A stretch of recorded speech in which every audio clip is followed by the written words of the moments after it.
A fork rises from a screen, and your kitchen suddenly feels closer. You were not planning to eat. Maybe you finished dinner an hour ago.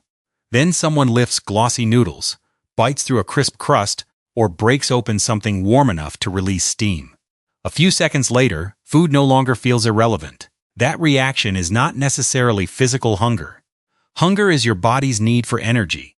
What appears in this moment is closer to appetite or craving, a learned pull toward eating, triggered before your body has actually run out of fuel. Seeing food can do that by itself.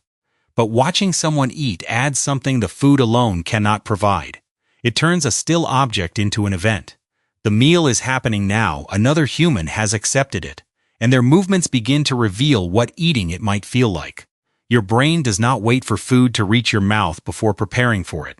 It learns the sights, sounds, places, and actions that usually come before eating. Over time, those cues become predictions. A bowl on a table suggests possibility. A hand lifting the bowl, a mouth taking the first bite, and a face reacting to the taste suggest that consumption has already begun. This is one reason food videos can feel stronger than photographs. The eater supplies motion, timing, and consequence. You see the stretch of cheese, the resistance of the crust, the pause before swallowing. Those actions give your brain information about texture and reward that a motionless plate leaves unresolved. A large review of food cue research combined results from dozens of published reports. Across the studies, stronger reactions to food cues were associated with eating-related outcomes, including craving and consumption. Visual cues such as pictures and videos performed much like exposure to real food in the review. That does not mean every image makes every person eat. It means learned food signals can reliably predict a meaningful part of what happens next. Still, that only explains why food attracts you. It does not fully explain why another person matters. To understand that extra force, imagine food before menus, refrigerators, and private snacks. Food was not merely an object waiting in isolation. It arrived through searching, gathering, hunting, processing, carrying, cooking, sharing, guarding, and watching what other people did. Cross-cultural research on small-scale societies shows that food transfers are widespread, though the rules differ greatly between communities and resources. Such societies are not living fossils, and they cannot reveal exactly what an ancestor felt. What they do show is an observable pattern.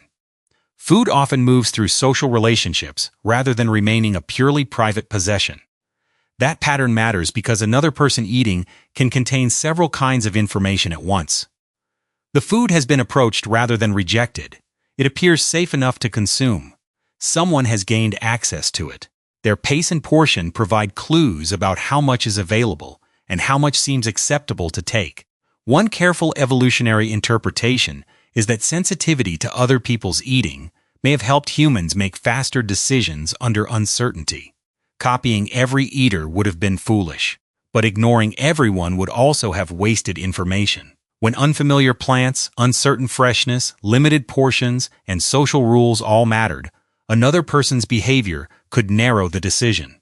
The ancient signal also had boundaries. The eater was physically present. The food was somewhere you might reach. The group had a visible size. Portions ran out. A meal ended. Social feedback followed quickly if you took too much, refused what was offered, or reached before your turn. Now return to the screen. The person eating may be thousands of kilometers away. You cannot smell the meal, share it, or learn whether it satisfies you. Yet the visual sequence still contains many of the old beginning signals. Food is present. Another person accepts it. The first bite happens, and the action continues. What is missing is the ending. The video can restart before fullness, scarcity, or social feedback ever arrives. Another clip supplies another first bite, then another. The screen repeatedly announces that eating has begun while giving your body none of the consequences that would normally close the event. But the social effect is not only about imagined taste. Other people also help establish a norm, meaning a rough sense of what behavior fits the situation. A review of 69 eating experiments found consistent evidence that people adjust their intake in relation to what others appear to eat. In some experiments, participants encountered a person who ate a small or large amount. In others, they saw information suggesting what previous participants had consumed. Across this research, another person's behavior often became a guide for both whether to eat and how much seemed appropriate. One series of 3 laboratory experiments made that influence unusually clear. Young women completed eating tasks after being exposed to cues suggesting that another person had eaten either a small or a large amount.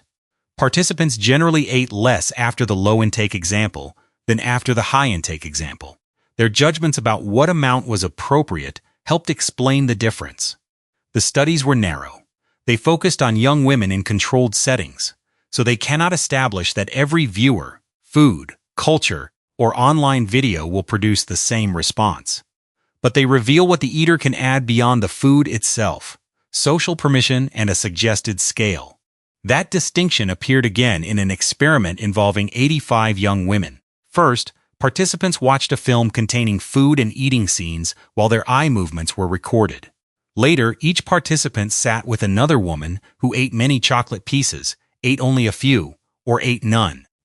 Participants paired with the high-intake companion ate more than those in the other conditions. Yet the amount of visual attention they had previously given to eating cues did not clearly explain how strongly they followed the companion. The result complicates the simple idea that watching a mouth move automatically makes another mouth copy it.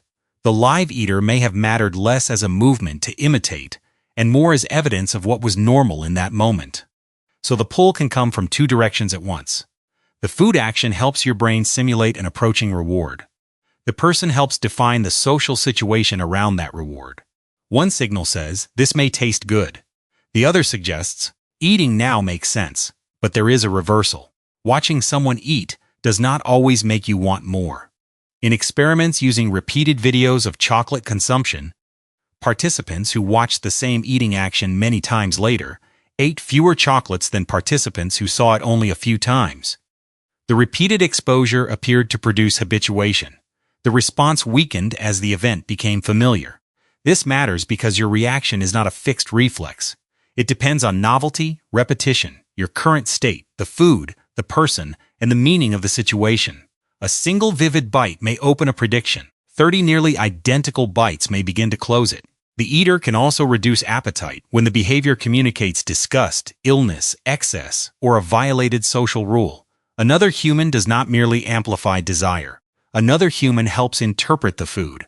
That is the deeper answer. Watching someone eat can make you want food because you are not only seeing calories.